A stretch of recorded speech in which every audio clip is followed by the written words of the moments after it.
We live.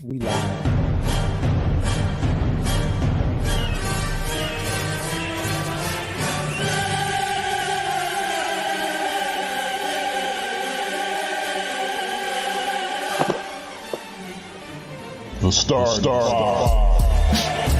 Yeah, y'all already know. Seven the pan. That dude Biz on the beat. Yeah. We live in entertainment. Sound change. Crown the kings, homie. This is where it get ill. About to have the tip off live as a tip drill. From the court to the diamond, to the track, to the big skin, flying around the field, starting five forever, keeping it real. If it matters in the world of sports, jeans and long sleeves, they taking no shorts. Hot the death, oh yes, these are the sports podcasts live as a pro's corpse. Biz market wave, the starting five goes off. No matter who you cheer for, emotions out the window, they analyzing with clear thoughts. They take it way deeper than the force ever. No longer got any use for the four letters. The latest news, score stats and the view from the sideline. Ain't no guideline, it's just the truth. Yeah, no need to dig for a pardon line. It's always in season to people starting five. We going in on three, run the baseline, start five. We got what you need. If the sports news you see, we don't waste time. We talking cause we live it. We got what you need. We going in on three, run the baseline, start five. We got what you need. And y'all know me, seven sign, I'm the illest cat stick. I got what you need.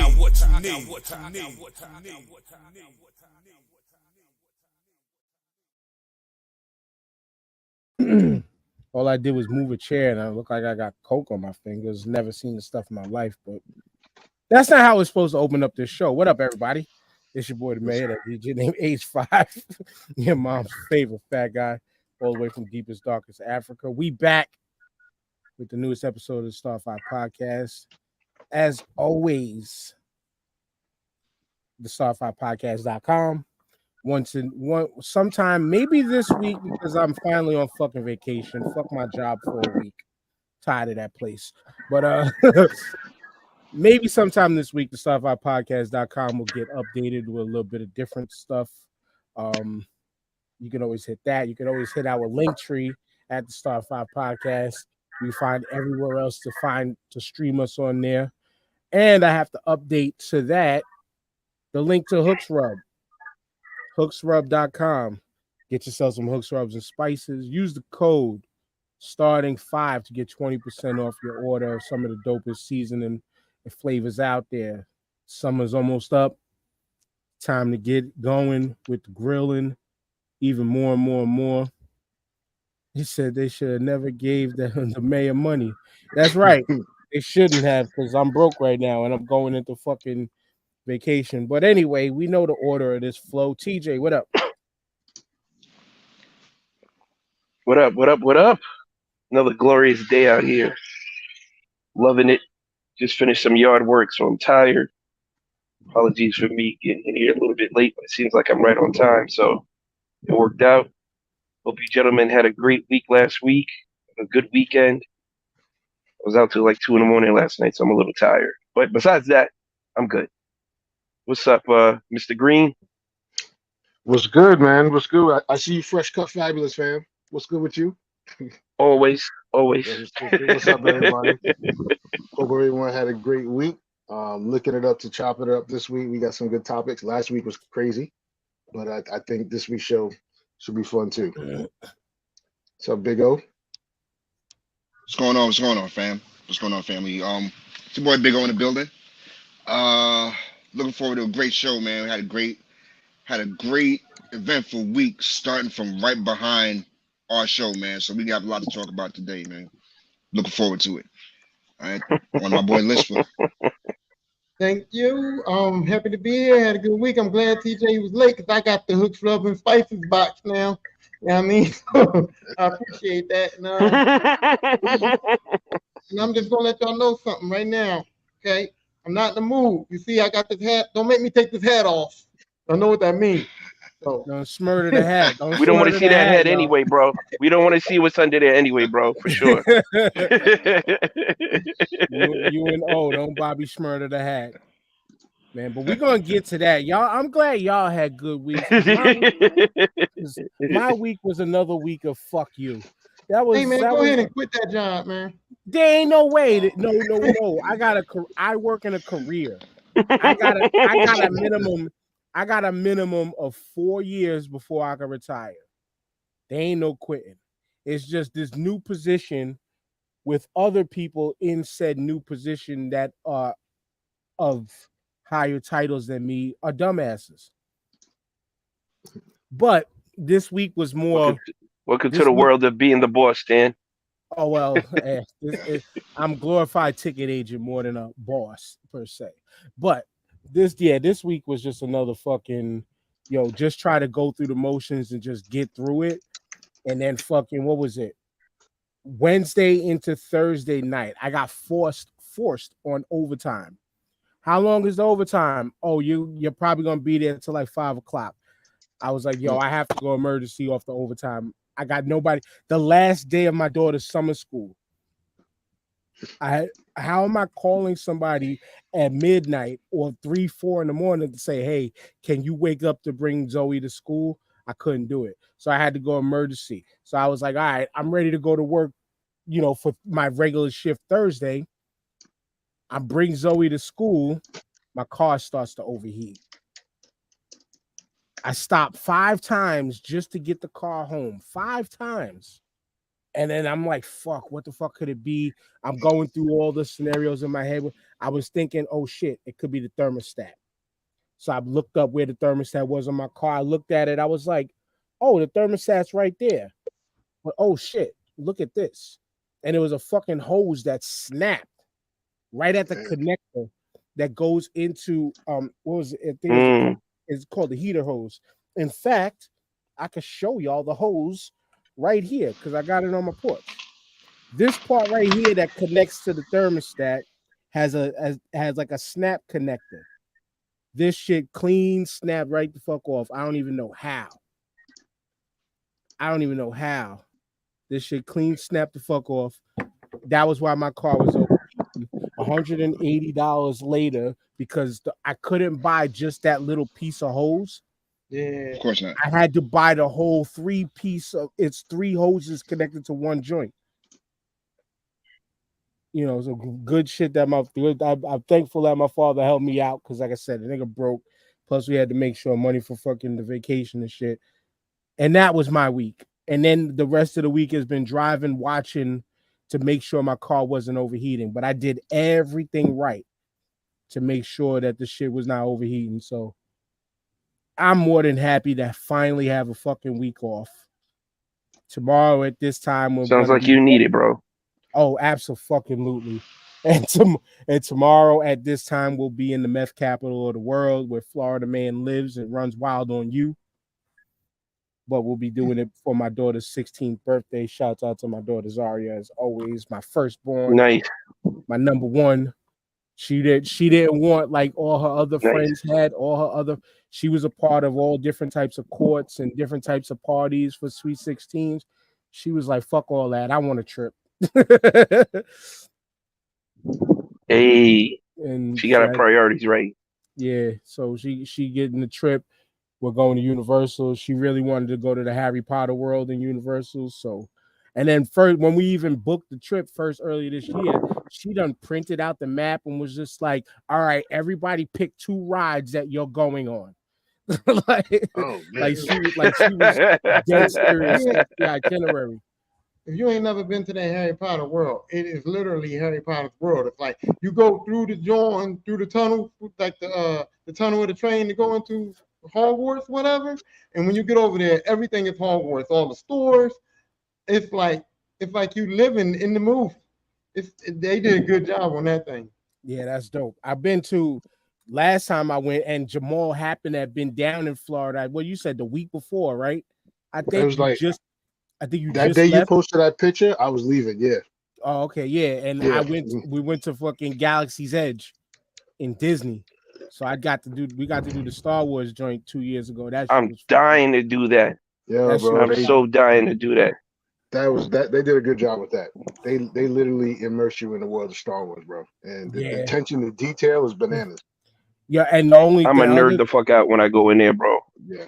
and the one thing that I missed, what we missed was we went into the wrong store before our wallet. We went into the right store because we didn't we want I was making it a point to leave there with a lightsaber. And I Oh, did. But we didn't go to the one where you build your own. Yeah, We that's just went like to- we- $200 or something like No, that. more than that for the Yes, build sir. your Word? own. But the dope shit about the build your own is they have the kyber crystals, which you put into the hilt, right? And the Yeah. kyber crystals are a mystery pack. So or a mystery set. So you don't even know what color you get. And then it's like one out of like I think like a few, either 100 or 20 or 30 or something, where you can either pull a black one or the purple one. Like those are the hardest colors to get. But you can find them because people sell them joints on eBay. Mm-hmm. They go down there and buy the crystals, just the crystals. But you don't know what they are until you plug it into the thing and check it. We went to the one where you buy the hilt, you buy which length of blade you want, and that was it. We both bought. I got one, and my daughter got the Luke handle. This the joint from the cantina. From the bar. Yeah, the coaster. So. Oh, dope. Yeah. So if there's anything that's worth it, shout outs to Curtis in the comments. Shout outs to Brian. Brian said, "Good afternoon, gents. My hat's off to y'all. I got my folding chair ready, watching y'all on the big screen." Funny enough, I just opened up my folding chair to put the computer on, because we gonna go there later today. We gonna go there. We definitely go there. The brawl for it all, the Montgomery brawl, the Montgomery Tea Party. What was some of the other Riverboat names? Royal Rumble. Yeah, Riverboat Royal Rumble, where we was introduced to Aquaman or Aqua Nigga, Aqua Nigga, all types of shit. Michael B. Phelps. Yeah, they called it Michael B. Phelps. But that shit out was Montgomery Sweet Breaking Tea all Party. the stereotypes. I thought these niggas couldn't swim. But we're gonna get there. We're gonna get there. We're gonna get there. That's the pause, the meat of the show. But TJ, we had 2 questions of the week, and we're gonna lead off with yours. Oh, what's the most pettiest thing you've ever done? Oh man, I don't know if I should answer. I don't know how to answer this question because it's a lot of stuff that I've been petty about in my life. Yeah, and I've been trying to think of, but I know, you know what, Tyrone, you always lead off with the fucking great stories. I know you got one. Listen, okay. When I said I was hip hop last week, I meant that shit. And in me being hip hop, I use music to be petty. Because you know what happens? Every time a bitch break up with you, or she do something to you, she break you hard, she do anything wrong to you, guess what? You know that there's gonna come that day where her car broke down, or her grandma didn't let her use the car or something, you gotta pick her up and take her to work, right? So when I pick her up and she gotta get in my car to go to work after she did some shit to me, the music in my car be different. You know what I mean? Like I play the John Legend song, "Baby When I Used to Love You," and I be jamming, singing that shit. She be over there with that thing. Did you know me? Yeah, they saw your shit. Or you know the other one, Superman by Eminem. I can be your Superman. They be jamming to it at first thing when he be like, "I love these hoes." You know what I mean? He say bad shit. They go, "Oh shit!" They get that face. So I love doing that. The best one I did, right? I had this jump off John. She was just a John, and she caught me out on a date with another girl, and she tried to draw on me. So then a couple of days later, here she go. "Hey man, I'm sorry about the other night, but can I get a ride to work?" So Obi Trice got this John called Hood Rats. And in the course of Hood Rats, he goes, "She's a model, you my late night hoe." You know what I mean? So we riding her to work, and I'm playing that joint, and then he goes like, "You a model, she's a model, you my late night hoe." And she looked right at me. She knew that was for her. I mean, so I use songs and music to be petty as fuck. Damn. See, That's that's pretty why low down, man. You definitely the story leadoff hitter, yo. Like for real, you definitely the Inspector Deck of stories right now on the He's show. Inspector Deck of the stories. Greatest leadoff hitter in rap history. Yo, but what's up? What's up? Oh, what you got? All right, I gotta. Yeah, damn, I can't Oh, think of any, man. Give me a all right, second here. Go ahead, TJ. My bad. I got one. I don't know if it was me being petty or just being fed up. I think I told this story to y'all. This was back in the early mid-90s. I went on a date with this chick, and as soon as she got in the car, she started complaining about shit the whole time. The whole time. Went to a diner or whatever. I guess she had never been to a diner before, or because she was so used to eating at like hood spots or like McDonald's or whatever. And she started complaining about everything. She was giving the waitress beef. I was like, yo, listen, we're in a restaurant. You can't be beefing at these people like that. They'll fuck with your food. Like, just relax and we'll fix it. And this is going on through the whole night. So we get to the movie theater, and this is a movie that she wanted to see. And she's going on and on about this shit that throughout halfway through the movie. I'm like, yo, I gotta go to the bathroom. I'll be right back. And I never came back, dogs. I left her in the movie theater. This was before cell phones, so she had to like literally go to a payphone and call like a family member to come pick her up. I didn't hear from her for about a week. I was just tired of it. I was just like, I can't do this shit, and I just left her in the movie theater, dogs. I don't know when she realized that I left her, or when she realized I wasn't coming back, but I just couldn't take it anymore, and I just left her at the movie theater. And see, this is like 93. I was gonna say the era of no cell phone. So, like you said, it had to be payphone. There was no leave on red.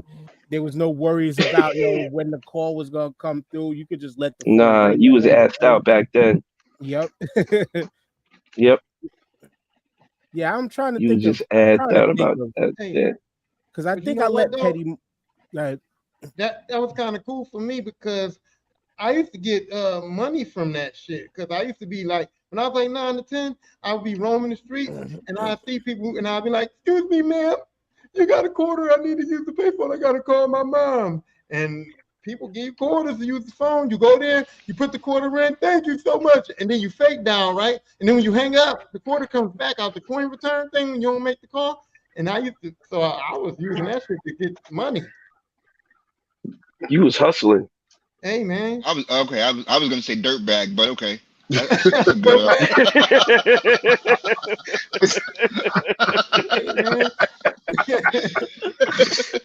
accept that. Damn, oh. Damn. That's low, bro. That's low. He was only 9 years old, man. Damn, how you can be a dirtbag at 9? What's low is leaving the chick at a movie theater. I'm like, yo. There's a real thin line between petty and being a piece of shit. Like, yo, how is she getting home, bro? Hey man, look, it be that way sometimes. I had no idea, man. Oh man. You wasn't in the car with me, oh. You wasn't in the car with me, right? You didn't have to listen to just nag. Yeah, bro. It was like 2 hours of nonstop nagging, bro. This shit was like I wasn't built for that shit, bro. I was just not built for it that day. I couldn't. I was like, yo, the ass ain't worth this. I'm out. I just left. Bro. Damn. It wasn't worth it. Did you have a meeting with yourself in the bathroom in the mirror? Or you just rolled out? Because sometimes you go in the bathroom, you go, man. No, I rolled out, bro. I didn't even go to the bathroom. I went straight out the door. Oh, I walked right to the car, bro. Got right back in the car. See, being petty, you would have went in the bathroom and had a meeting with yourself and thought about it. So you just going out, that's piece of shit. That's even petty. That's you right. Yeah, yo. I called my boy and we went to go drink 40s like later that night. I just left. And I bet you talked about it like a dog too. Yes, I did. Yes, I did. good to be 22 again. Yo. So let me ask you, did you ever run into her again? Did you ever see her? Yeah, I spoke to her. She was not happy, bro. She was not happy at all. She was like, can't believe you did that. She read me the riot act. My boy's like, yo, she's spazzing on you. I was like, yeah. I left her at the movie theater. He was like, you did what? Just like in the streets like that? I was like, yeah, bro. This is because of this right here. You see her spazzing, right? It was like this the whole time when I met her. He was like, dog, you couldn't just be like, yo, we can't do this and give her a ride back? Bro, I'm surprised she didn't send nobody to come beat your ass, bro. I was like, nah. Well, look at it this way. Look I at was it this looking way, for some man. retaliation, but it never came. This is Did you before ask? this is before Facebook, so at least you ain't get to see no you know what you call it, Slandering posts, no posts about you and shit. Yeah, because I got plenty of no those, memes man. about me. Word. Did you ask her if she learned her lesson? No, I just ignored her. I told her I did apologize to her. I said I was sorry. But I was like, yo, I was just like, yo, you just kept going on and on. You just on a rant. I don't know what happened to you. I was trying to figure out what was wrong or something. And you just wouldn't stop, yo. You just wouldn't stop. And I was trying to get you to calm down. And you was trying to jump down my throat. And I was like, fuck this. I was like, yo, in the movie theater, everybody was telling you to like keep quiet. They was shushing the shit out of us. And I was just like, yo, I'm out. I'm out. Mm. I can't do this. You're not embarrassing me no more for the rest of the night. So yeah, it was a dick move. Maybe it wasn't petty. All right, I'll get another petty story for you. That was a dick move. I'm Oh sorry. yeah, you have another one? Oh shit. I got plenty of petty stories, bro. It's, to pick and choose where I want to be petty at. Oh, I'm petty at work. I'm always petty, super petty at work. And when people piss me off, I do shit to fuck with them. Now I'm in IT. It's even better to fuck with Mhm. people. I leave their screens upside down. I'll pull a plug out of like one monitor. You know what I'm saying? I'll take the battery out their mouse. Shit like that. They keep fucking with me. I just be like, okay. You go to lunch, your shit ain't right. I'm super petty like that. He's like, I don't I know, have understand why it's not working. I was like, me either. I'll be back. take lunch, come back.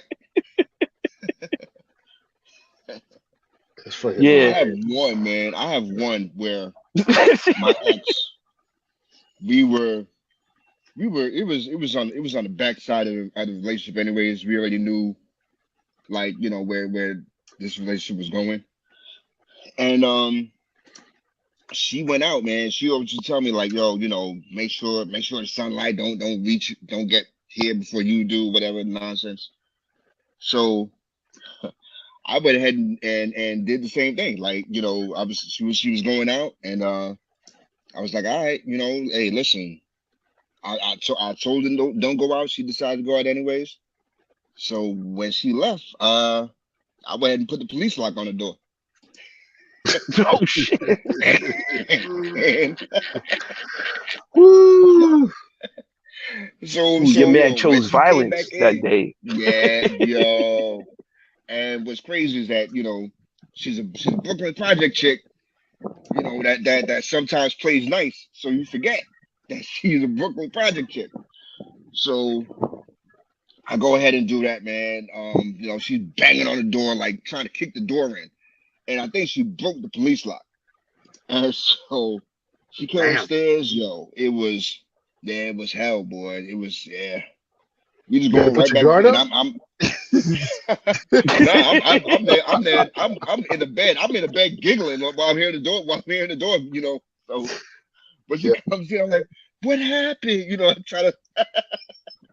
I played it off sleep and played like I was asleep. And yeah. She was not too pleased, man. That's But funny. that's about as petty as I got, man. I never. I mean, she was home. She eventually got in.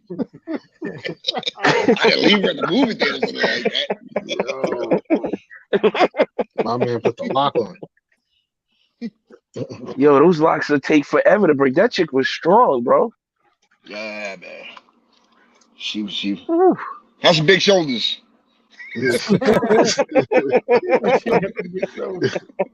Big O, am I coming into the back end of Big O's with Big Shirley? Nah. Oh, never mind.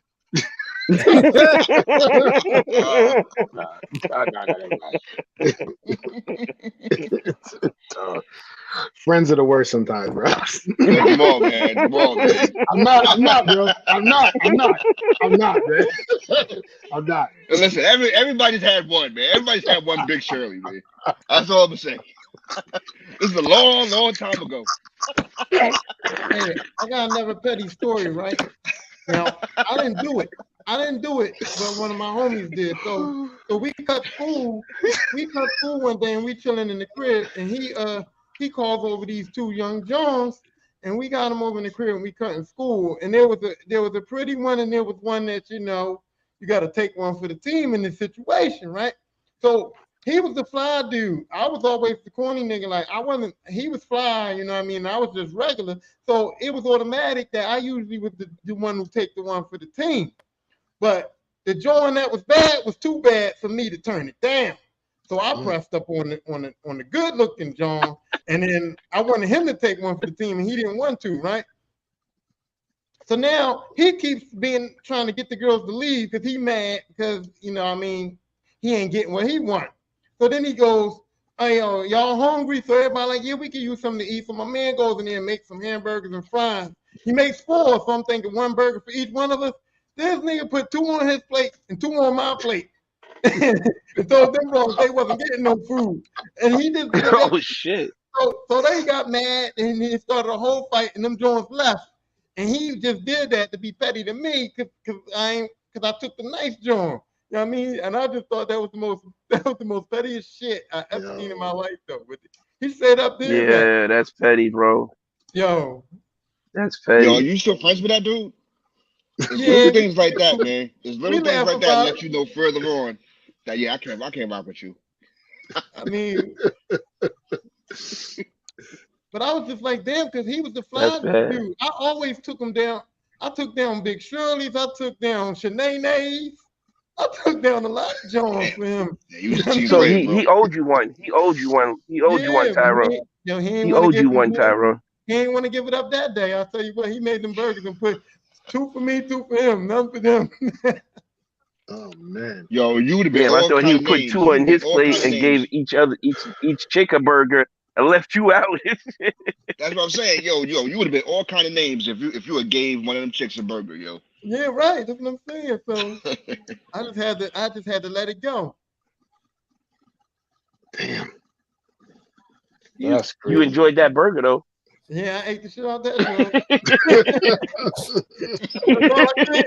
That's all I could eat. You know what I'm saying? Because when you want cheese on that burger, you know what you're gonna get. But hey, I got no stories, and my connection was fucked up because I've been trying to think of. I mean, my connection's been fucked up, so I've been in and out, but it don't sound like even if I came up with something, I don't think it. You ain't petty on the job, then. You wasn't petty to no dudes on the route or nothing like that. No. See, that's the thing.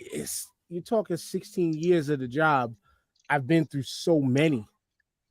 that there's none impactful enough to compare to what was said so far to add into the funny. But I know I've been petty over some shit many a time before. But I just can't, because there's so many, I can't think of nothing right now. Plus, I just want to keep it rolling because, like I said, my connection's been fucking jacked. So I'm glad y'all been holding it down while I'm freaking dealing with these weekly issues. What you got, Jamal? I got one that I can think of off the top. This is back to about 93.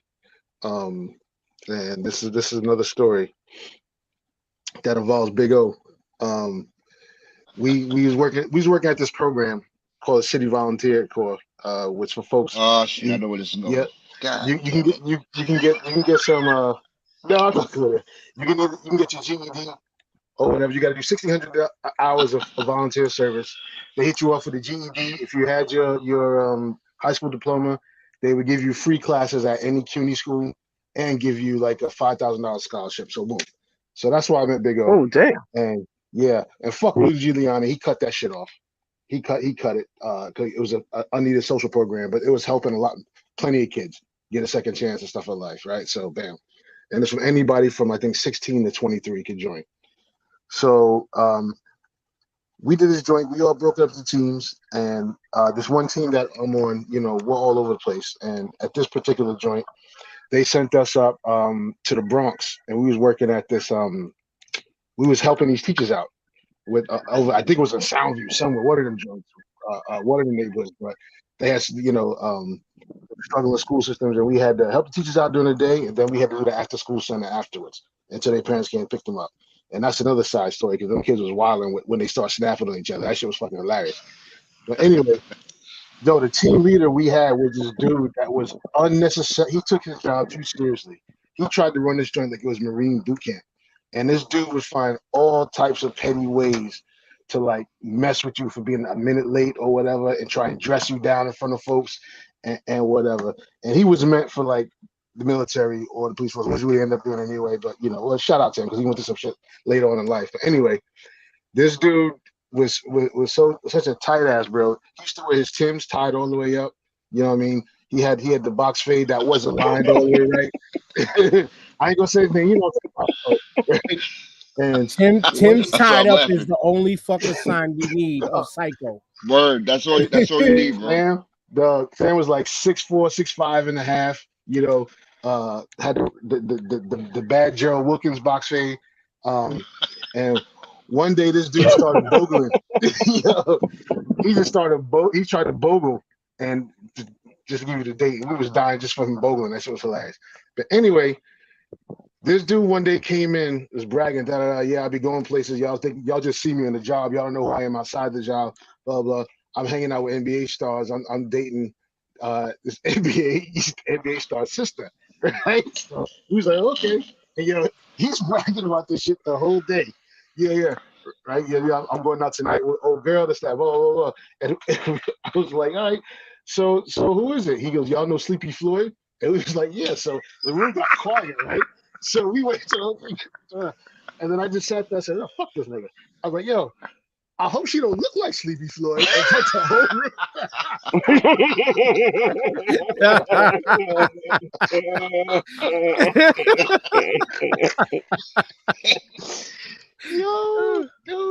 Yo, he was dumb tight, but I had to let that go, man. Yo, he just kept bragging about that shit. That's funny. Yo, so all right. That is funny. Keeping on the subject, man. I got another, fucked up / petty story, man. My boy Jamal. I came to him, man. Like man to man, was like, yo, man, this chick in our group, the same CVC group, man. Yo, I think I don't know if I told the story before, but she was like, yo, man, she want me to hit. You know what I'm saying? She converted to Muslim. She's converted to Islam. She want me to hit, man. Yo, man, my best friend at the time, Jamal, try to convince me the whole week. To like, yo, man, I think you should do it, man. Yo, fuck it, why not? You know what I'm saying? Da, da, da. And base pause worked on me, yo, the whole week, yo. So by Friday, I was like, yo, fuck it, I'm gonna do it, man. And I did it. And I came back that Monday. I was like, yo, Jamal, man, guess what, yo, your boy did it, man. Yo, Jamal was like, yo, you fucking did it? Wait a minute. I was bullshitting. I didn't think he was gonna actually do it. Yo, I was devastated, man. Yo, man. I was devastated. He gaslighted you, boy. Yo, the whole week, man. Yo, man. Yo, the whole week, yo. I'm like, yo, nah, man. Yo, you for real, man. Yo, listen to the friends, boy. My bad, man. That was yeah. She was an official Big Shirley too. Official too. I lost my Yo. virginity to Big Shirley, man. God damn, yo. Man, Damn, bro. I'm sharing that with family, man. I'm sharing that with y'all because I love y'all, man. I wouldn't share it with nobody else. Yeah. yo, man. I was 17, bro. My bad. You know, I done matured. Kids out there, this is why you don't listen to friends. Have a mind of your own. Don't listen to no matter how convincing. No matter how convincing they are, don't listen to him. He was like, yo, I did it. We was like, you did that shit.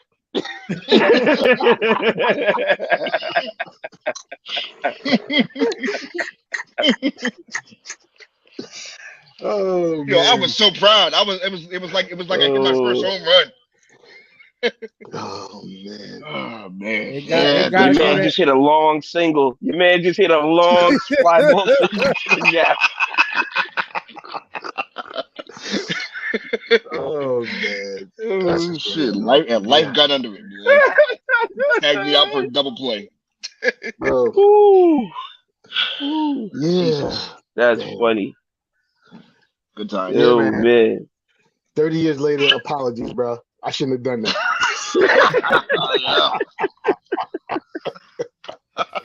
He owes you a couple of drinks, though. He owes you a couple of drinks. He owes you a bottle. I need a couple of these, man. I need me a couple of these, man. Oh, that's funny. It had to happen sometime, though, right? Oh man, yeah. Fuck it. It becomes a stuff. See, but shit like that, though, it becomes a memory that, like, again, you said 30 years later, we could turn around and laugh at joints like that. You know what I'm saying? Like that's what makes some kind of things dope. Like, it's just too many things, too many fucking. You know what? I think more pettiness happened to me than the reverse. Because like, yeah. Some stuff ain't built for the podcast, I guess. But anyway, moving on. So my question of the week, because we just passed the anniversary and the 50th, some would say unofficial 50th birthday of our culture of hip hop. So my question that I wanted to spring on y'all is, the last time we talked hip hop and I asked what is real hip hop to you, but now the question is what have you done for hip hop?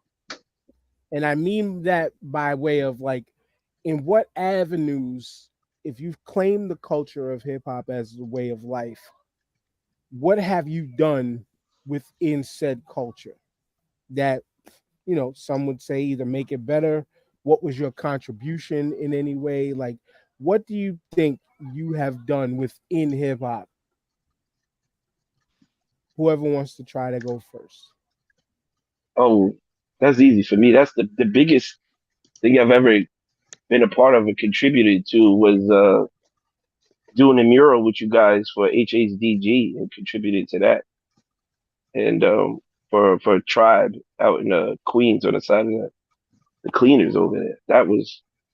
I thought that was dope that I could, help contribute to getting that mural put up and stuff like that. That was by far, I think, me helping out in terms of, being part of the culture. But besides educating, I guess educating people about hip hop and the culture, passing it on to people who are interested in learning about it. That's all I can say. Being part of it, I don't know, just spreading the culture out to people who never experienced it. Yeah, I could dig that. That trial mural thing was big for me at the time. Then other shit made me feel like, you know what, fuck it. You know what I'm saying? That's another story for off air, for why I feel the way I feel. I know what about you're talking now, about. you know what I'm saying? But let's just say the original thing behind it, like, big ups to everybody who contributed to it. And I took more offense to the back end of it because I was the second highest contributor to that project going down. And then once I started to see certain things, and somebody said a certain thing that just threw me all the way the fuck off, I was like, yeah, you know what, fuck this. You know what I'm saying? And that wall, like, I mean, from raising the money, to get the wall done was number one. It went through HHDG. The majority, if not all the money, went through HHDG, right? The refacing of said wall, which was when somebody chipped I think Ali Shahid's face. Ali's head, right? Yeah, somebody chipped his face. The refunding of redoing that face came through HHDG again. And I'm gonna just leave that at that because I don't want to go down the road of anything more. But who else got something else? Because like I said, my contribution list is going to be a little bit. Tyrone, what you got? I was a rapper. Like when I found out about hip hop, that was my goal. That was not what I was gonna do. So I was out here making songs. They weren't good. I wasn't a good rapper, but I was making songs. I was going and doing shows. I was doing poetry slams and all kinds of stuff trying to get into rap, and I realized that I need to talk and not rhyme the words. Just spit them out. I tried it. I gave every black man put his shot in, didn't he? Y'all didn't do that? Y'all didn't rap? Y'all didn't try? I know y'all got songs. I did. Yeah, I you rapped the cipher. Yeah, I did. Yeah. I know I when y'all definitely got did. songs somewhere. Yeah. But what I've been doing, that was what I did when I was a kid. I thought I was going to be a part of hip hop. I ended up not being that part because I wasn't good. But what I started doing as an adult and like in my life, like people, I'll never get the respect for it, but it's a rapper, Rennie Rucci. When she first was on Instagram and stuff like that, I was always promoting her, sharing her stuff. Cardi B, when Cardi B first started out before she got on Love and Hip Hop, I was seeing videos of her on YouTube and stuff like that, and I was sharing it, trying to promote. So I'm always out here when I like women in hip hop. That's my thing. So I try to find like different girls on like Instagram and stuff like that that's doing good rap music, and I always promote. If you look at my TikTok, my Instagram, I always share the young female rappers coming up because I want them to be more integrated into hip hop. But now, the main thing that I'm doing now is it's these three young girls, Yara, Rosa, and something else. I forgot, I don't know all their names. No, Nora, Yara, and Rosa, right? And these girls are like dancing their asses off. They putting up dance videos, and I don't know if they're choreographing them themselves, but these girls are dancing so hard and so good, and it's amazing. So every time I catch one of their videos, I share it. I sent it on Instagram, and I was telling like some of the rapping girls over there, like if y'all do a video shoot, if y'all make it big time, like holla at these girls because these young girls is really, I'm telling you, man, if y'all can look them up on TikTok or something, they is really dancing real good, and if they're choreographing these dances themselves, that just takes them way over the top, and there's three of them. And so right now, I'm just sharing everything about them that I can and trying to like pump them up because when they be in a rap video, I want to at least be in there and peek my head or something. But that's dope. I'm doing now. That's dope. I will say I do have like a lost rap verse. We was freestyling at one of my homies' houses one day. He had recording equipment on his Mac and shit, and him and his former boy, one of our former friends, they were trying to rap, and we was on the whole like underground like Def Jookie and type rap type shit. You know what I'm saying? Shout out to Curtis. He said I contributed to that mural as well. I rocked Fisherman's because of EPMD. I recorded songs. I dropped a freestyle Friday every blue moon. I used to help my friends set up his DJ equipment for parties. That setting up the DJ equipment is absolutely paying dues within this culture. Y'all don't understand if I y'all did that a done few times. Yeah. Carrying crates. Yes, sir. Yes, sir. Yeah, I've done All that a that, few man, times. is yes, I definitely done that. absolutely. So Yeah, no. I didn't contribute much, man.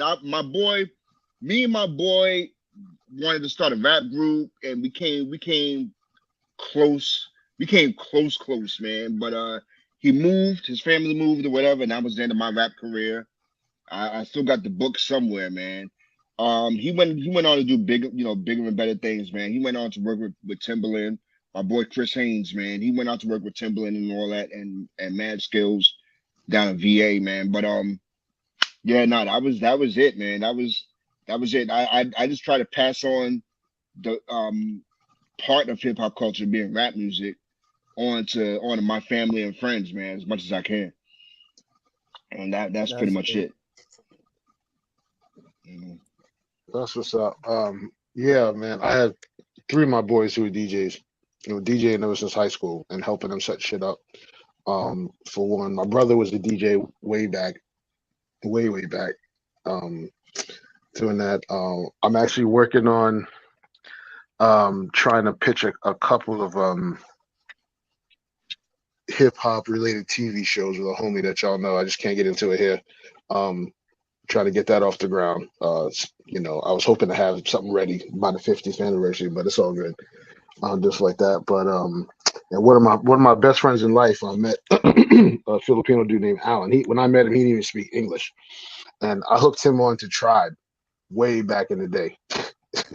And this dude is a hip hop head now, and just the amount of people I met when I first moved to Jersey who wasn't listening to hip hop that are now listening to hip hop because of me. So that's my contribution. That's dope. Yo, he ain't lying, man. Yo, when I That's went dope. when I went to go see this dude, they was all listening to Hootie and the Blowfish.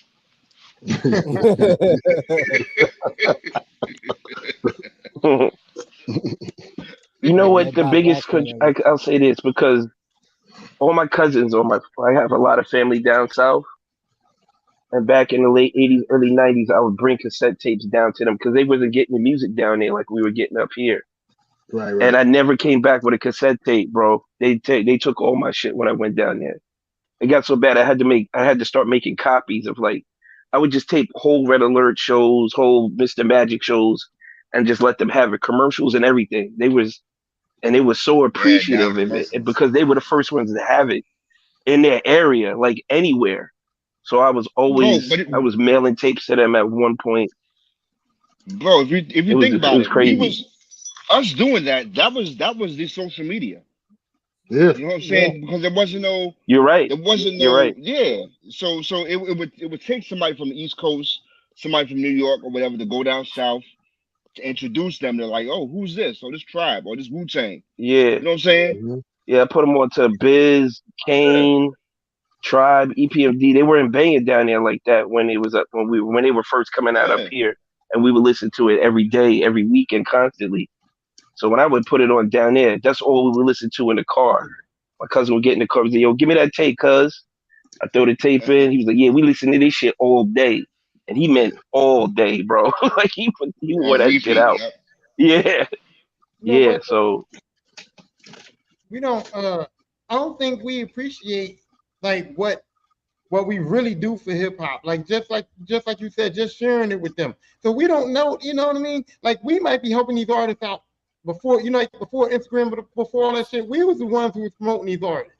Word of mouth yeah, is Yes. the main way artists sold records, and that comes from us. That comes from us. And the other thing too is like Yes. you never know what putting somebody on to something can lead to. Like Eminem. Eminem went back to kept saying that his uncle Ronnie brought this music home. You know, he wasn't allowed to listen to that music. His uncle Ronnie brought this music home, and his uncle Ronnie introduced him to that music. So had it not been for that, we wouldn't have Eminem. You see what I'm saying? So you Don't never. bury the lead. Don't So bury the lead just yet. That was a good story, but don't bury the lead just yet because we going there. You know we going there. so oh, You know we going there. Eminem. Yeah. Kurt said I have Redman's fourth album cover tatted on my left shoulder.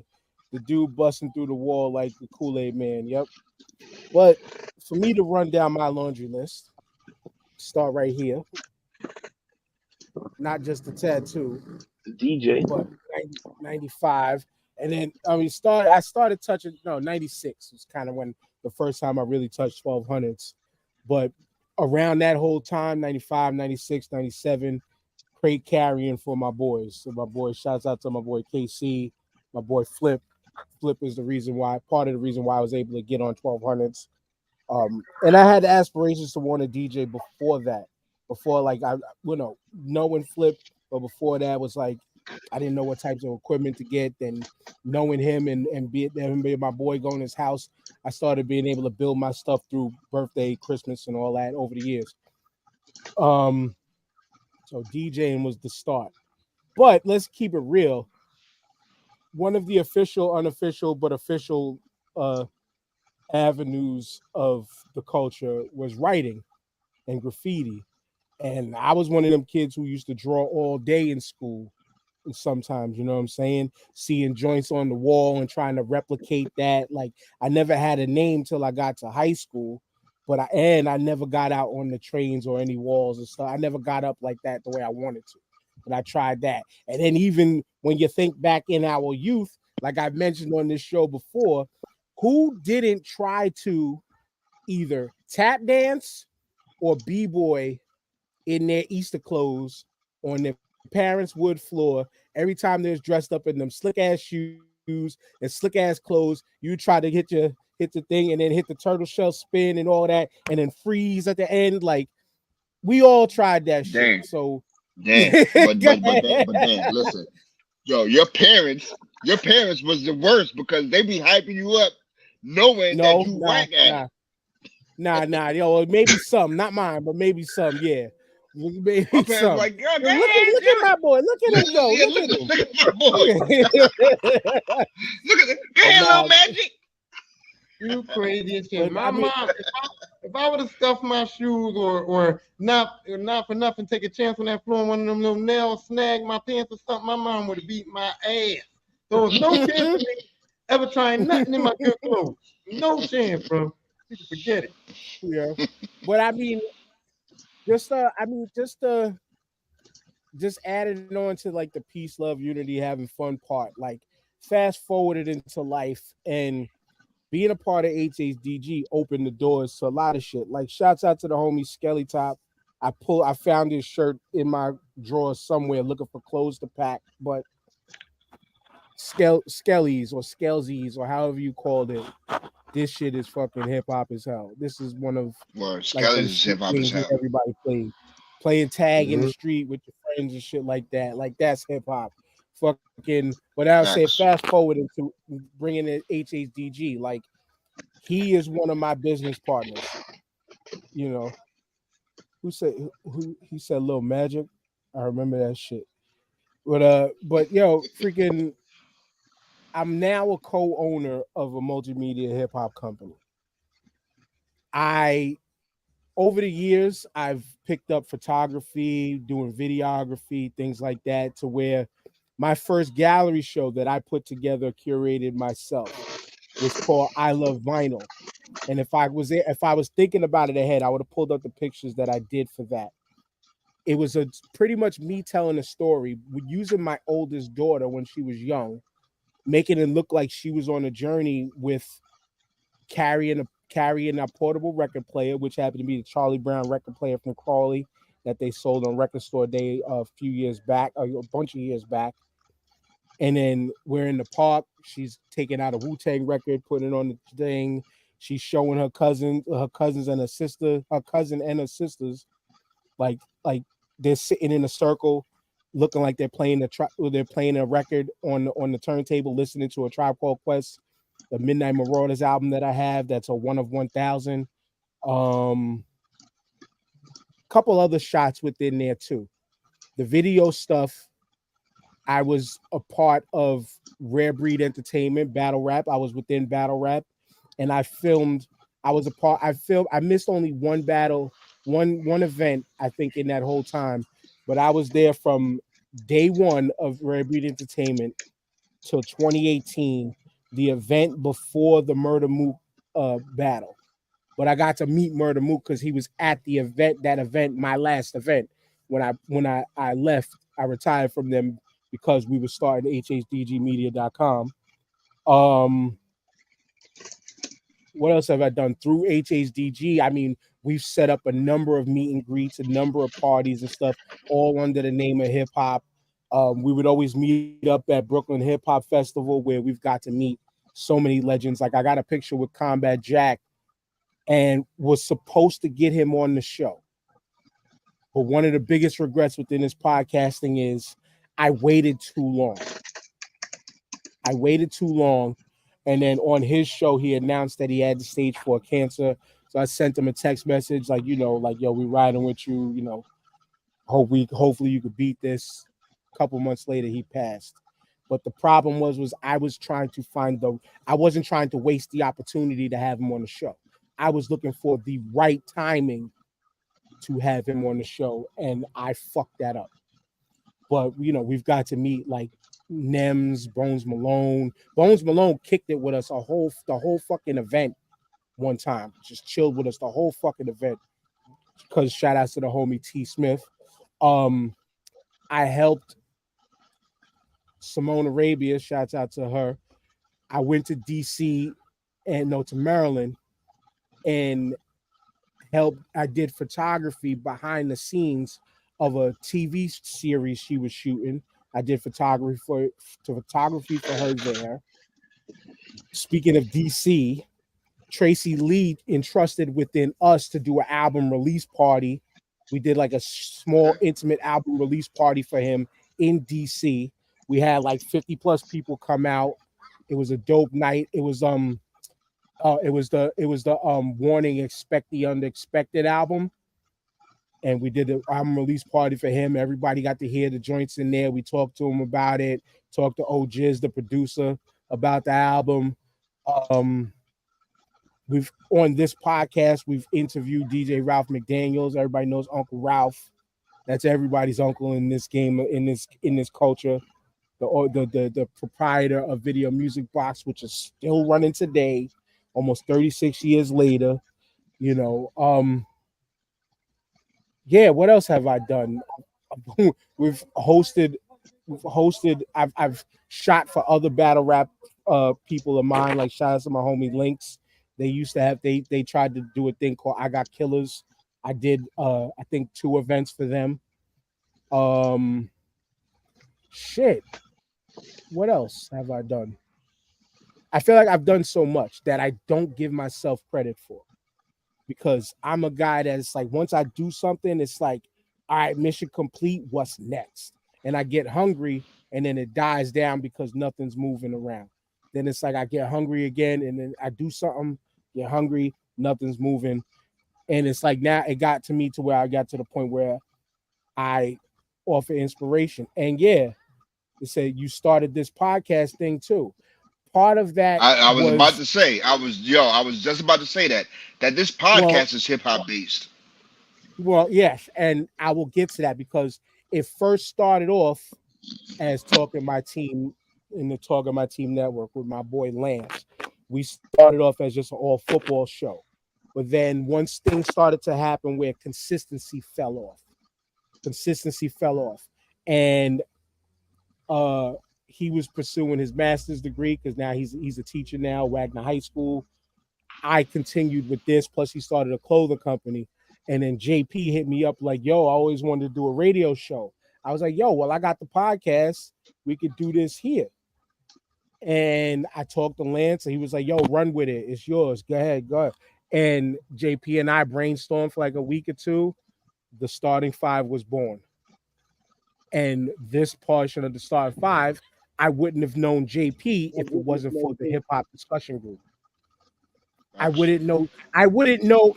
And then the way all of this branches off of the hip hop discussion group, I wouldn't know none of y'all if it wasn't for hip hop. Because we were doing the meet and greets and stuff. That's how I met TJ. And then TJ became an instant brother.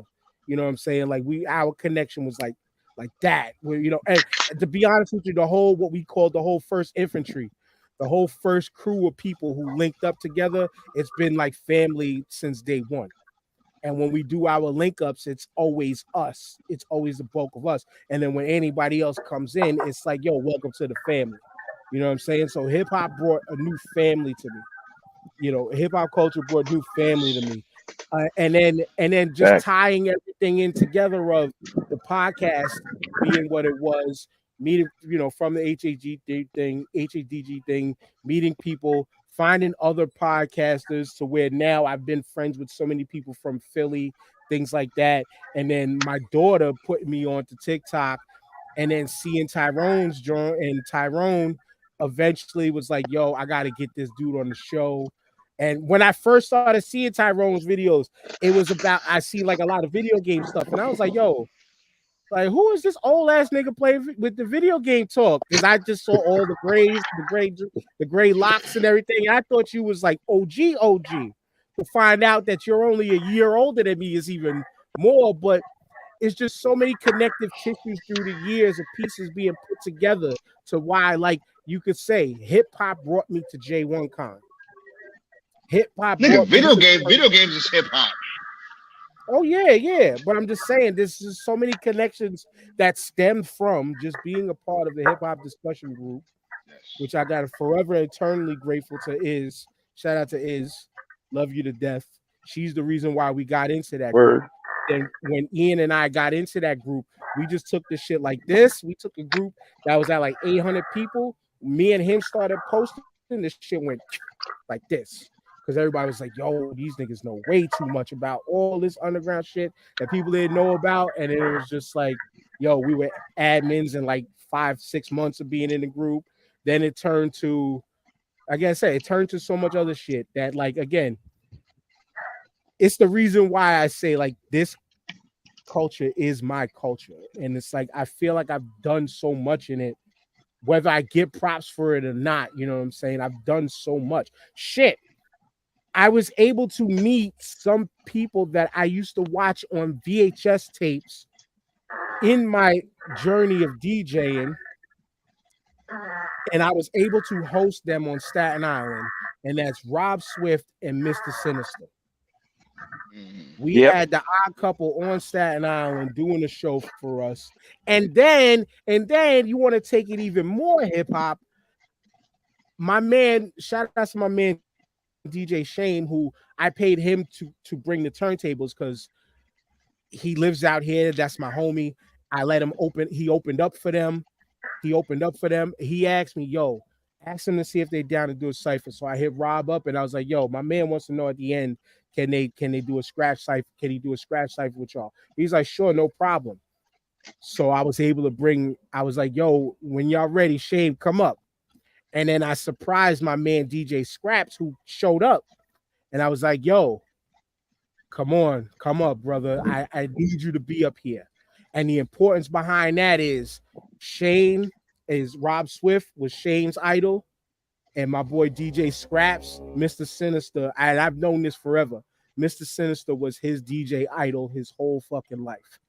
And I was able to make two of my boys' dreams come true in the span of one event. That's dope. So what's that is dope, like, man. Sometimes it feels like what's more hip hop than that?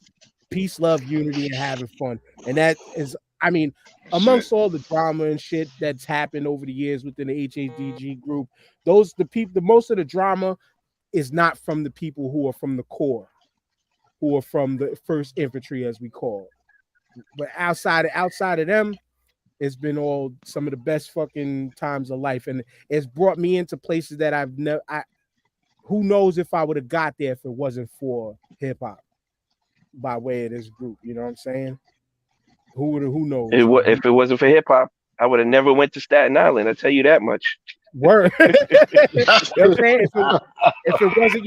If it wasn't for the hip hop group, if it wasn't for the hip hop group, I wouldn't know Jerobi, and Jerobi knows who I am because we did a whole like 2-hour conversation in the group. TJ, you could save that story for another day. We can save that other piece of this another day. But you know what I'm saying? But like when following Jerobi on TikTok, like he followed, it was like, yo, he remembered and whatever, you know what I'm saying? Fucking, we had, because of hip hop, we had an almost 2-hour conversation with Prince Paul on a live with Prince Paul, yo. Like, yeah, man. Yeah, that was dope. Because of hip hop. And I challenged Prince Paul to a DJ battle. It never happened yet, of course, but he was with it. But yeah, man, like I said, hip hop for me is life, and that's that was I'm long-winded, but my contributions feel like it's been long and extensive, and that's part why I get so defensive about things when you talk about hip hop. You see, I didn't talk about rap, barely any of it, with the exception of Tracy Lee, and talking to a couple of rappers, because hip hop encompasses so much more than just rap. Facts. You know what I'm Facts. saying? It's not the names are not interchangeable, and for people outside of the culture, they feel as rap and hip hop, the words are interchangeable, and it's so much more than rap music. You know what I'm saying? And It's people it's people who claim the culture who just say hip hop and think it's a little narrow avenue of just the music. And it's not. It's more than that. It's more than just a certain style that they presume is real hip hop and what's not. I'm sorry. Some of the rap and rappers y'all don't like, it's hip hop. It's a certain lane of rap. Yeah. You know what I'm saying? But speaking of hip hop, man, this was bad for the legends of the culture. But I gotta play this. If we get a strike, Oh God! Here's a snippet of why this came up, and this little, like, Eminem kind of did the Jay-Z, like, I'm only giving y'all half a bar type of joint on him. But it was because Melly Mel was being interviewed. It might have been a Vlad TV or one of them other ones, when he asked, about Eminem being in top fives. And he was like, it's because he's white. But not about lyrical ability like that. There's someone who really is furious. Stay out his path, this rap void. And not be the last to toy with his. It's like cat destroyed like a meteor hit it up. Then with Melly Mel, he lost his asteroids. Why you hurt? Why you mad? Now you look bad. Like a roach just crawled out of your book bag. In a pack clad, you lack clad. Go to bed with no supper. The top five is cap. You the piss that's on the floor in the elevator of rap. Why you ducking on the game when you shit on my name? Why they put Pee Wee Herman in the Hall of Fame? I would give you a pound, but I break your hand. Have a lawyer so white, he will take your land. Yo, check your man, come and look at your friend, cause I think that Eminem is popping pills again. And real shit, that's literally like how that battle ended. And everybody's been in the uproar recently because it was like Eminem, they thought Eminem did a whole song. Eminem did a feature on one of his new artists track, and that was just a snippet of the song, of the verse that he did, but that was the piece that he said towards Melly Mel. There was another piece that eviscerated Game within literally like 2 to 4 bars. Literally 2 to 4 bars, just eviscerated anything Game has ever done. But this Melly Mel shit, man, listen, the whole internet, man, just let me I gotta pull this one up too, because I'm hitting the TikTok now, because TikTok had a fucking field day. When it comes to Melly Mel. My bad. This is the chair one.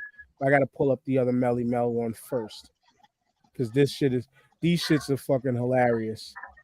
But yeah, I mean, like I said, people had a field day with this shit. Like, not this one.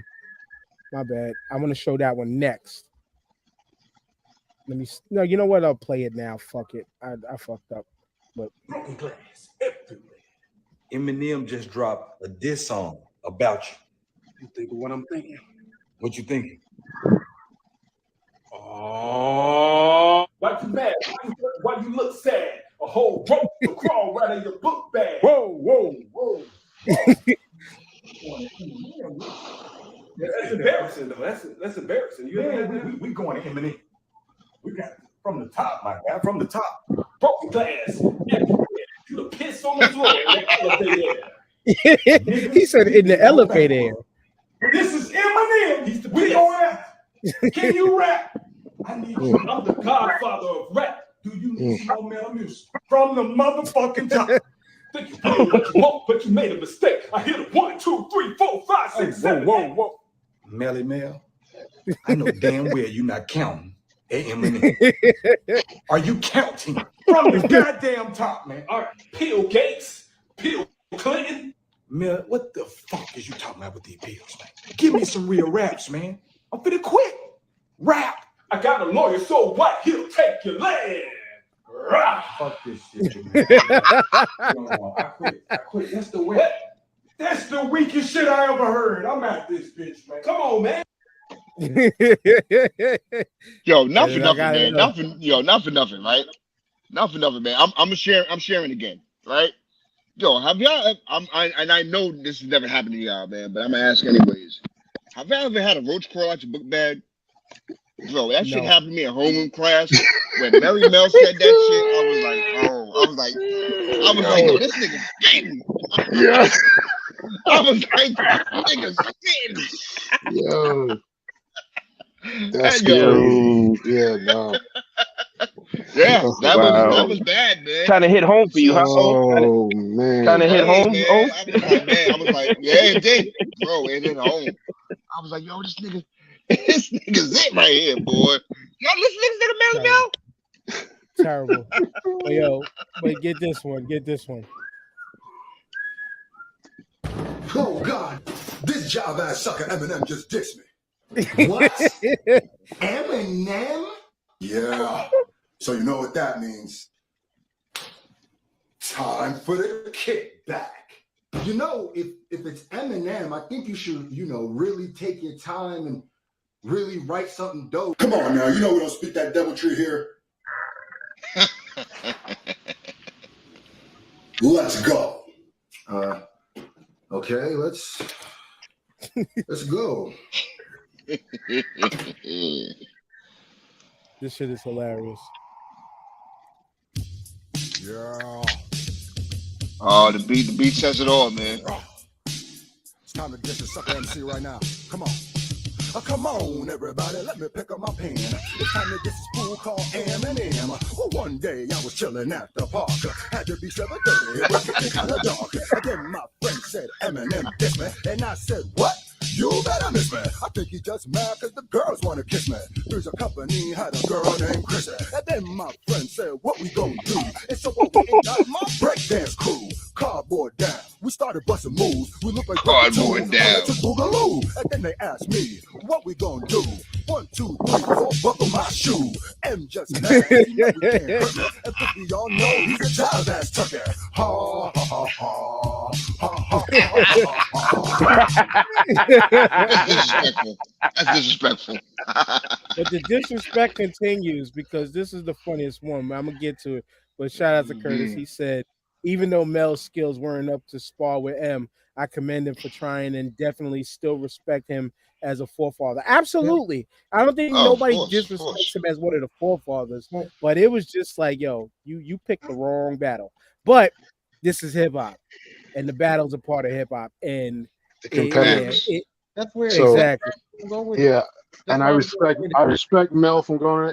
It's funny in a way that if you at cookout, and the old uncle want to challenge one of the young kids in ball. That's how it's funny to me. You know what I mean? Yeah. Yeah. That's all. But this video here is what led me down the whole rabbit hole of the battle. It started out in the park. Hip hop. You know how we do it. We get out on the block, start break dancing. We hanging out with our friends, shaking hands. We do the dance. Go to the ball and shoot some hoop. Okay.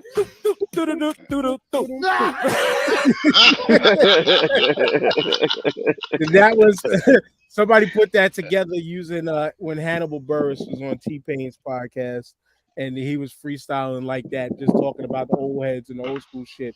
And when I first saw that Hannibal Buress joint, that shit was fucking hilarious. But what y'all got to say about this whole Melly Mel Eminem? I mean, it's a one-sided battle, but still the comedy. Well, you started out then talking about how Melly Mel was embarrassing and and for me it's not embarrassing to me. To me it's like it's Melly Mel. and it's Eminem, right? And you know it's Eminem, so you know that you gotta ether him. You know, like when Jay-Z was on the top and Nas went after him, we was like, oh, you know, but Nas didn't play around. It came on, fuck Jay-Z right off the bat. He had to ether him. So Melly Mel knew. He knew what he was getting into. He knew that it was going to be scrutinized. He knew that he was going to be attacked. But it's the thing that he had enough heart, enough spunk to go ahead on out there and go after my man. And so I don't feel like he should be embarrassed. I feel like, yo, you tried it. Sit your ass down. But good, you know, you get an A for the effort. You get an A for the effort for the outcome. But you did it. And you didn't back down, and so I'm a little bit proud of him. I mean, he knew all of this was coming, all of the scrutiny, all the memes. He had to know this shit was gonna hit him, and he said, "You know what? Fuck that. I'm still gonna stand up for myself, and I'm still gonna go at the ball." And so that's to be commended to me.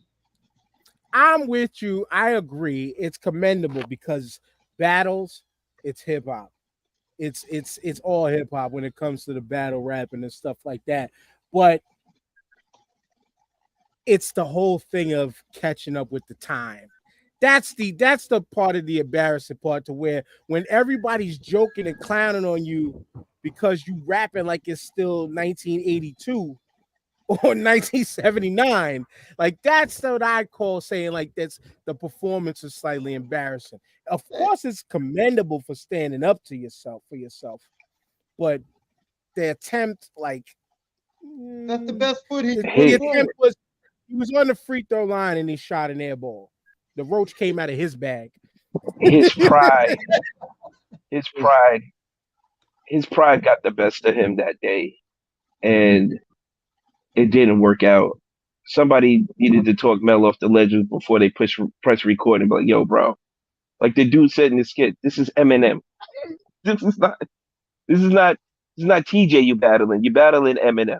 You know what I'm saying?" And that was me the first time hearing it. It was as bad as I thought it was going to be. Enough respect to Mel. You know, he can't take away his accomplishments and what he's done for the culture. But sometimes, man, you just, you know, every battle doesn't need a response. You know, everything doesn't need a response. You don't have to respond to, you know, every challenge you get. You know what I'm saying? It was Eminem responded to what he said anyway in the interview. So that was it. You didn't have to come back at him again. He that was it. Mel said what he said. M said what he said, and just let sleeping dogs lie. It would have went no further than that. But your man had to step out and say something. He had to say something. Yo, I think that's what makes you old, right? When you can't evolve with the times. And Melly Mel never changed the way he rhymed. From the message from 1982, 83, that's how he's rhyming in 2023. This is you know what I'm saying, with the counting and all that shit. Like, yeah, bro, are you counting? Is that we still doing that? Okay, all right. Well, you know you're gonna get roasted, and that's what it was, man. Like he's never evolved. And even with Grandmaster Caz, like Grandmaster Caz, he went on and still like he evolved with time. You know what I'm saying? So he could perform right now with guest star on a rhyme, and you'd be like, oh, okay. You know what I'm saying? He don't sound like he's stuck in the 80s. Grandmaster Melly Mel, man. Melly Mel, for whatever reason. But the video that the cat used to put the Hannibal Buress lyrics over, like Mel was spitting in that joint, in that song. Like he was rhyming his ass off, but it's just this battle. It's sometimes just like you gotta pick your fights wisely. You know what I'm saying? And if there's anything to say about it, is you started it with the white boy. Well, the white boy finished it in a verse, a piece of a verse. Ain't this a spot where you learn about your homies? You learn about your friends in these instances, right? Because Melly Mel seemed like he had those homies that said, you can't let Eminem say nothing about you, man. You better get him. You better get out there and get him. Instead of the friends that would say, hey, man, that's Eminem. please sit your ass down. You're not ready for this. Don't do it. You know what I mean? He had to go to the homies around him. That He had part. some homies that was probably putting that battery in his back to go do some dumb shit. Has Eminem ever lost a battle? Yes. To who? Yes. Go watch his he's lost to MC Juice. No. I mean, okay. Oh, you talking about as far as battle rap. Wax? Yeah, on wax.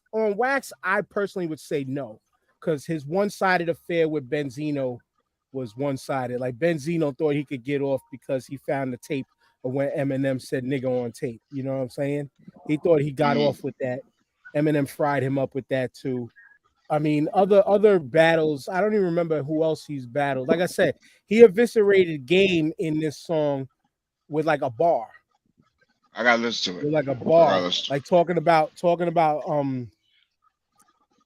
Oh, you're still saying people don't play my music in the clubs, and you only know that because you still in them clubs, because you still performing in them. Like he killed them with just that. Like you still performing in them clubs. Meanwhile, I'm out here doing arenas, stadiums. If he even does a show, you know what I'm saying? He don't have to perform in the clubs no more. Super Bowls. Exactly. MGK Rap Devil did it got him a little bit. It jabbed him up. I ain't saying it beat him because Killshot. Oh nah, yeah. He destroyed MGK. But but listen, MGK did good enough for M to make Killshot. You understand what I'm saying? So that's my whole point, that he kind of felt that a little bit. You know what I mean? That he had to go in the studio and actually do something. Whereas you said, he's taking out Melly Mel and Game in little lines in bar. For MGK, he had to go in there and make a whole John for him, because Rap Double when Rap Double came out before Killshot, I was like, oh shit now. You know what I mean? Yeah. But that let's think about it like this though. Like that Rap Devil was Errol Spence Jr. in the first round. Yo, I'm sorry. Did we talk about that fight? Yeah, we did. We did? Oh man, okay. The day after, bro. Yeah. So there's no need to rehash. I think you came late on that show. Okay. But to get off of this, I want to show y'all the original from the Hannibal Buress joint. Because Hannibal's one of my favorite comedians right now. If the computer wants to work right. There we go. But this shit was just pure comedy.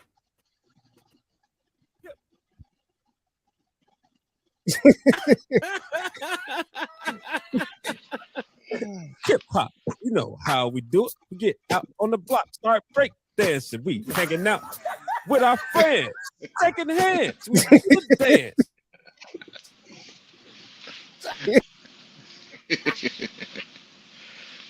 Go to the ball and shoot some.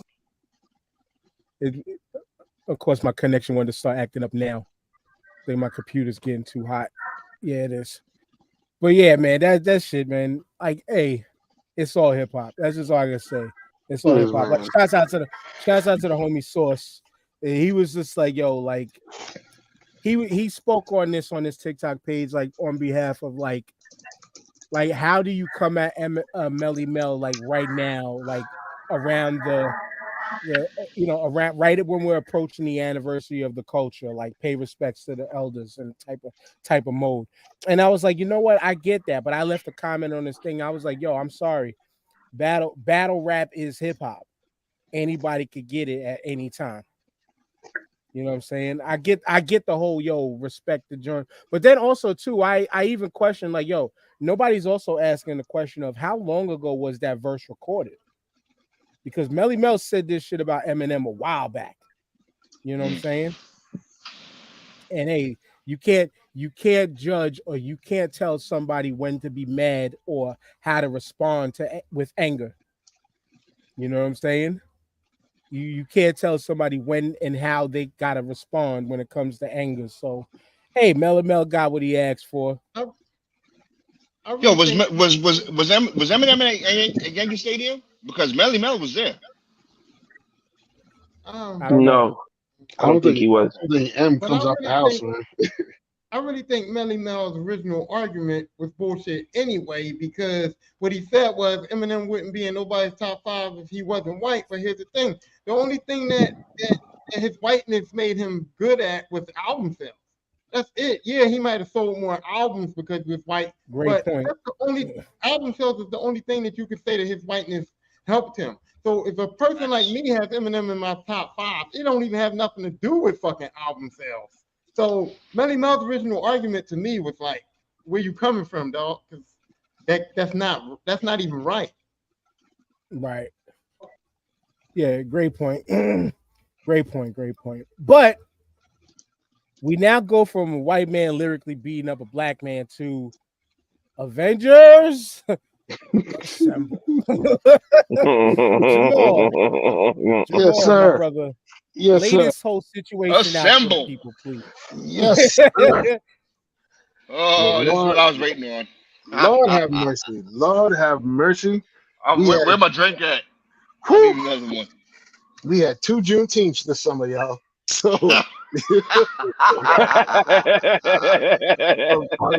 August 10th. But yeah, man. August 10th. August 10th, bro. So we need a flag and everything, bro. What's the name? What they say was Mr. Willie. Willie was telling folks to move their boat, their little pontoon boat, so they could park the casino. Mr. Willie. And he came out there and gently, after telling them on the loudspeaker in person, everybody was screaming, telling them to kind of move their boat. So Willie got off the boat, gently moved the pontoon boat out of the way, and they came and confronted Mr. Willie, was talking all types of snap, all that shit. It was a nice, good Sunday. And Mr. There's only so much Mr. Willie gonna take before it turned different. Yo. Wait. Mr. Willie said, "All right, now, son, now you done did it." Mr. Willie took that hat off and threw it up in the sky, and that shit was equal part. This was the black signal, the black signal by the power of Grayskull, Thundercats Ho, all in one, bro.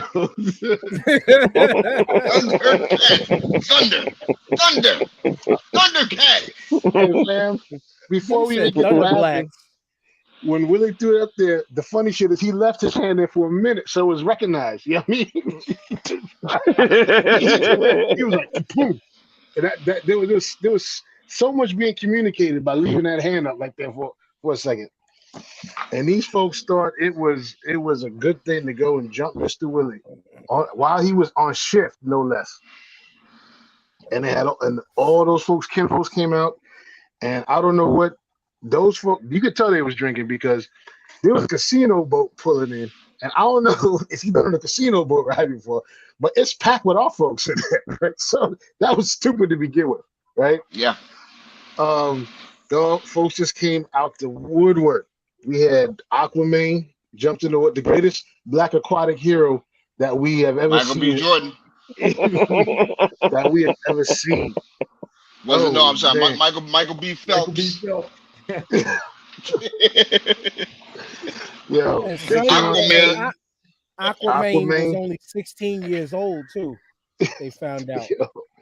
Yo, special shout out to Aquaman, because I don't know. I mean, shit, black people don't swim, but to the ones that do swim, for you to swim as far as he did, jump out the water fully clothed with shoes on and ready to throw down, yo, shout out to you, because I know already you do more push-ups than I do. You know what I'm saying? I know you stronger than me. You know what kind of cardio it takes? Yo, have you ever tried to run? Have you ever, the most useless rule in the swimming pool is no running in the swimming pool. Because have you ever tried to run when you try to get out of the pool? It's fucking hard. You can't do it. Yes, sir. So for him to, what happened? So you used to do it all the time. I know. And you weighted down with all the water. I mean, when you was 12. You know what I'm saying? I mean, I mean, for you to do it, come out the pool, ready to throw down and fight, man. Yo, shout out to you, man. Keep up the good work, brother. You know what I'm saying? Keep pushing Yo. coming. bro. Thank you for being a national hero now. Because Man, you'll be talked about. Yo. Folks came out the woodwork. That was the epitome of not today. You know what I mean? And the Yeah. chairman, don't forget about Mr. Chair. Wait a minute. You're forgetting. They I'm started getting too far. when I'm sorry, man. no. Our peoples was coming out the woodwork from all directions, from the crevices, from everywhere, and started wearing these motherfuckers out. Yo, Yes, sir. shout out to the black women that got involved and started mopping up the white ladies too, bro, because they were coming out molly-whopping these chicks left and right, dog. and that was Haymakers. sacred ground to. It's like the ancestors was waiting for this day for 400 years. It's like they're like, now he's our woman. Let's do it. You know. Yes. So that apparently, and I know Jamal know the backstory more than he can explain better than I can. But apparently that dock has history behind it. Yeah, man. It was a slave depot. It was a port. Bro, it was a port of the sale. name of the boat was called the Harriet. Yes. The name of the casino boat was called the Harriet, bro. Like those folks, they read the signs all wrong that day. They read the signs all wrong. Go ahead, Lisper.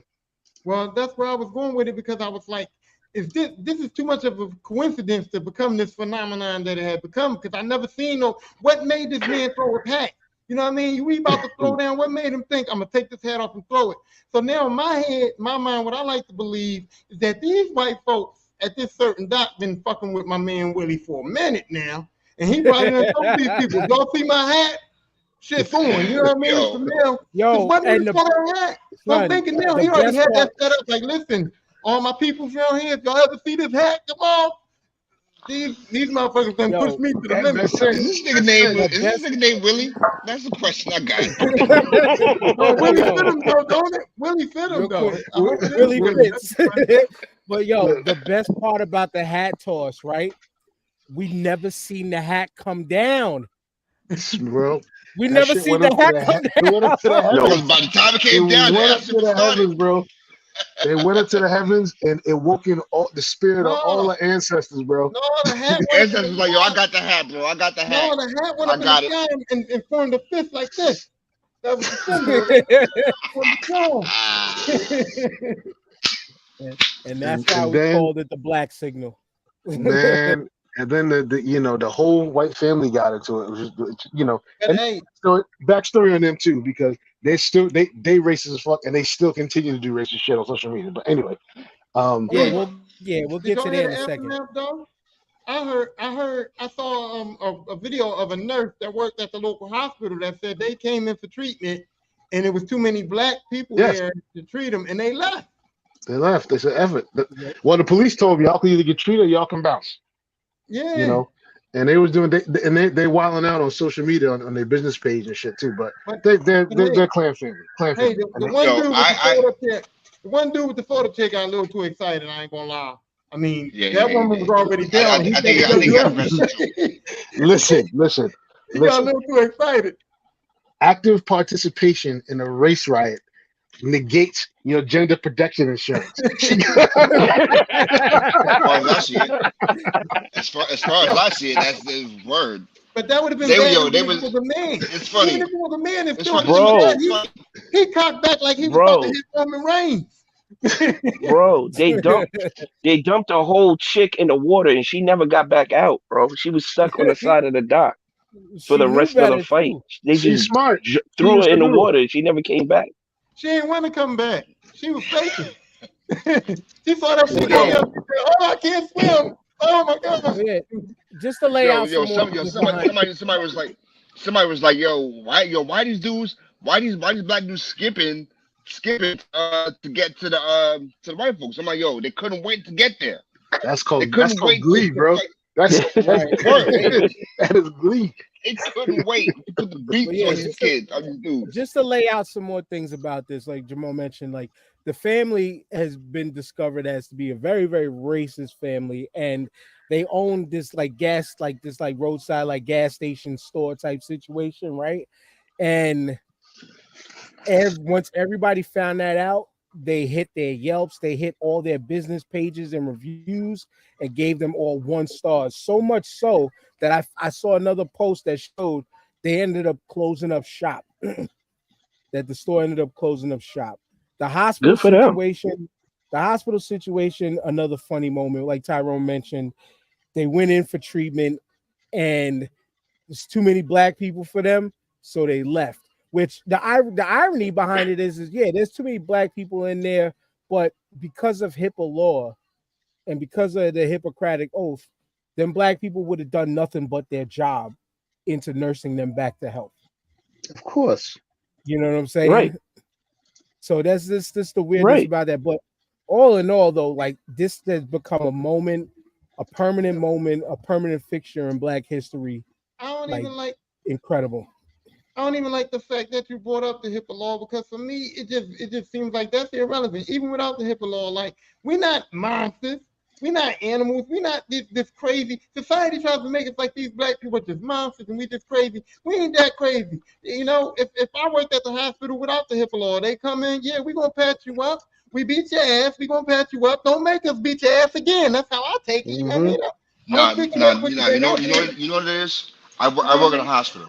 I work in a hospital, right? We're the only ones that follow the HIPAA law, because you have, and I don't want to go off on a tangent, but you have doctors that are not out of color that would not treat us the same way, and they throw out that HIPAA law, which is why the infant mortality rate and mortality rate for black pregnant women are so high. You know what I'm saying? And so that's what that is. We're the only ones that follow that, man. That HIPAA law. Historically, we take the high road. We take the high road and everything. Historically, we've always taken the high road. And when we don't, we're the angry black man, i.e., Malcolm X. You know what I'm saying? So it's like, what choice do we have, man? But here's one angle, though. Well, we didn't take the high road August 5th. That's for sure. Not on that day. No, we met them right where they needed to be met. We met them right where they needed to be met at. And here's one angle. I don't say I wish. My bad, TJ. Go ahead. No, go ahead. Go ahead. Oh no, I was just gonna say this young brother here gave us one perspective that nobody's talking about. And the internet is laughing. We are the problem. I just want to take a second to say that I think that what happened was egregious, and I think that it should be the highlight nobody is talking about. Nobody wants to stop and really reflect and think about how terrifying and traumatic that it must have been to be in that situation. Like, can you guys really just stop for a second? Stop with the jokes, stop with all the BS back and forth, and just really take a second to think about how difficult it must have been, how terrifying it must have been to be that damn chair. That beautiful chair was minding its business, job, and the next thing you know, it's hitting something useless in the side of the head. And nobody's talking about it. Nobody's thinking about how that chair must feel right now to know that there's a gigantic dent in the place that should have been for sitting, and now it's for thinking. I think it was Martin Luther King who once said, that chair is the greatest gift a man can have. Real. Nobody's thinking about the chair. But you know the funny shit, Tyrone, is like, yo, Wrestle Talk, like, we've seen that before, but people, black folks, you know, all over TikTok, all over Twitter, all over everywhere, they were acting like this chair shot stuff is like brand new. But we wrestling fans, we know about the chair shots. And that was a plastic chair at that. Sturdy chair. Sturdy plastic. Chairs. Church chair. That was a heavily reinforced plastic chair. And it doled out some heavy-weighted punishment that, I mean, that dude was slamming that shit down with force. Like, big force. Like, he was cocking it way back behind his head. And he was coming all the way down with it. the follow through was amazing. The follow through he had was amazing. It was like perfect technique. That's It what was I'm perfect saying. technique. The form was I got a tight. little too He excited, kept it bro. all. Yo, dude, you see he generated. He came from the core. Like he really like generated it deep from within, bro, and came Yo, all the way down. I want to know his GoFundMe. People was I'll eating be it up. honest with you. I don't know how that old white That dude was taking monster shots and just eating them shits. I don't know how, if he was just off of adrenaline or fear or just trying to Fear. get his It was marbles fear. back together to get out of there. It was fear. But he was eating. He was eating all kind of shit. I was like, oh my god, He was the getting chair served is what he classic, deserved for years, bro. for yeah, real. yeah, yeah. The, I the, They the mean, came chair down was acting up. classic. On a serious note, though, we is all coming together, right? We came together to fuck the white folks up. We came together on TikTok to make jokes about it. We came together. They came together on the Yelp. Their business shut down and all that. So can this be like a light for us to say, hey man, while people just come together and do some positive shit, we can like be a better community. You know what I mean? And we came Yep. together for the violence and it was fun. But now we realize we can come together for real and make some real change, do some real, this could be a light towards the Absolutely. positive thing too. See, and Absolutely. absolutely. what this fight reminded me of is like why I've always made, like in recent years, the proclamation of like I'm never gonna fight another black person again unless I have to. You know what I'm saying? And to be honest with you, I ain't trying to fight nobody because white people are my family too. You know what I'm saying? I got tons of family that's white. You know what I'm saying? No, People that I consider all that across the board. But this just reminded me of like this is why I don't, because I'm not gonna fight another black person again because we should be unified like this as a people. We should be unified like this. You well, know? you know what this remind me of? DX was out there whipping on the rock's ass, and then they heard, "We are the nation, the A domination." domination. That's all I thought about when I was watching this shit. The worst intro song ever. No way. No way. That was horrible. No way. And you know what? I'm glad you said that because that's another tournament idea we got to do. I want to get some of, and leading into J1 Con, we're going to have to do this because J1 Con, as y'all remember, is going to be Wrestle Talk. It's a Wrestle Talk edition. I just announced the homegirl Haven is going to be a part of the panel. Somebody on this panel is excited about that. We got the homie Decent. We got the homie Decent coming through. Shayna Hill, my boy Brian, who's been in the comments, UWO podcast. Brian and Kyle are both going to be down there. Yep. I invited two more. I'm hoping that they could say yes. One of them will be coming from Texas if he can make it. The other one should be coming from the Bronx if she can make it. But I'm waiting. But after that, like the panel's now rounded out.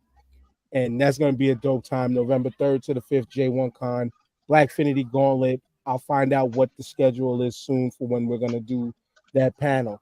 But why I say leading into that, we got to do a tournament of wrestling theme songs. I don't think a wrestling entrance music.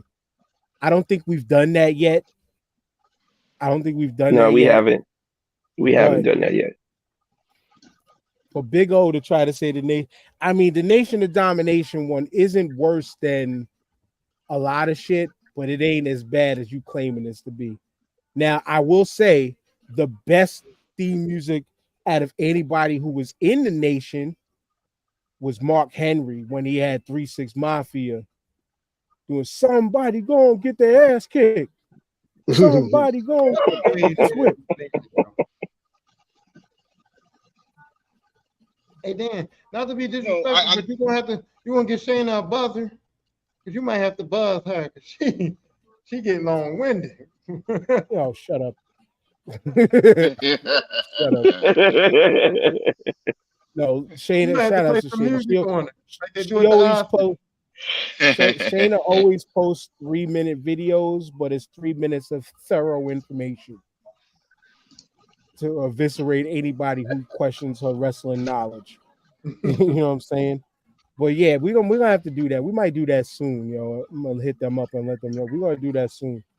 Bring the whole Wrestle Talk panel across on this joint, man. But yeah, this was dope. This was fun.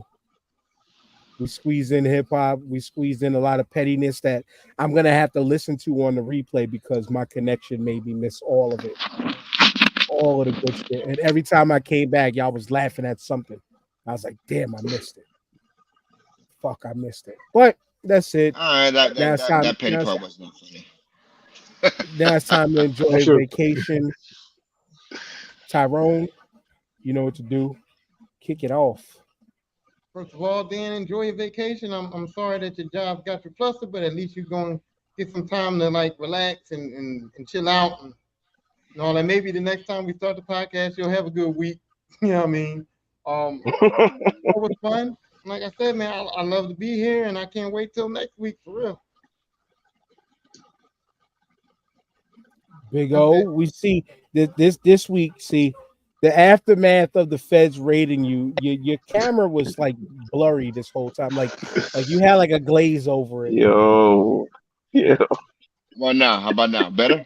Is it better now? Yeah, it got better through Let me the tell you show. something, man. Let me tell y'all something, right? You have to make sure when you do these podcasts, you do not assume that because you have the camera off, the mic is off. All right? And I learned that yesterday. I learned that last Sunday. Yo, I felt like it was 99. You gotta mute like everything, bro. You gotta mute everything, bro. I'm trying to do the podcast. I'm trying to do a podcast. Come on.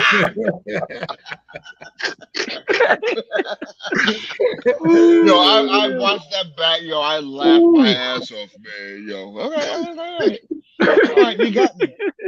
I better not catch none of y'all slipping. Y'all better stay in your P's and Q's. That's my rebuttal. You got me. Oh, Man. No, big shout out, man. Yo, oh, I love this shit right here, man. Yo, we had fun. I had fun, reminiscing. I had fun talking about the first time I had sex, man. I was glad I was able to share that with y'all, man. Wasn't a fun time for me, but I'm glad I was able to share that with y'all, man. You know what I mean? Yo, I love talking about hip hop, man. I love it, man. I love it. That's my culture. That's what I'm born and bred on, and I will eat, sleep, shit, breathe that till the day I take my last breath, man. I love hip hop. And I love y'all, man. Special shout out to the listeners. Everyone that listens, special shout out to everyone I shouted out during the show. Y'all know who y'all are, man. And that's it, man. That's all I got. On to my boy Jamal.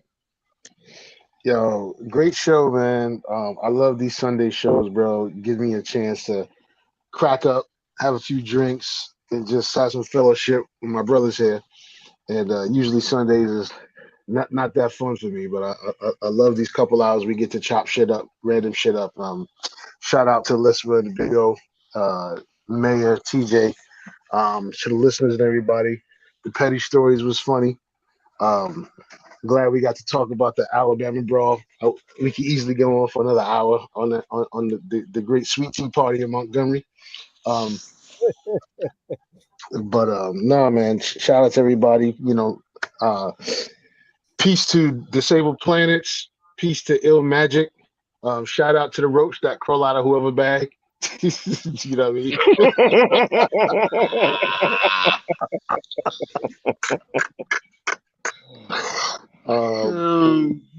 Yeah, man. Peace to Ishtar, y'all. On to you, brother TJ.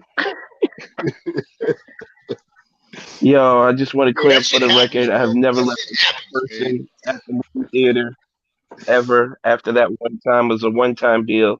I've never left anybody else at a movie theater ever again.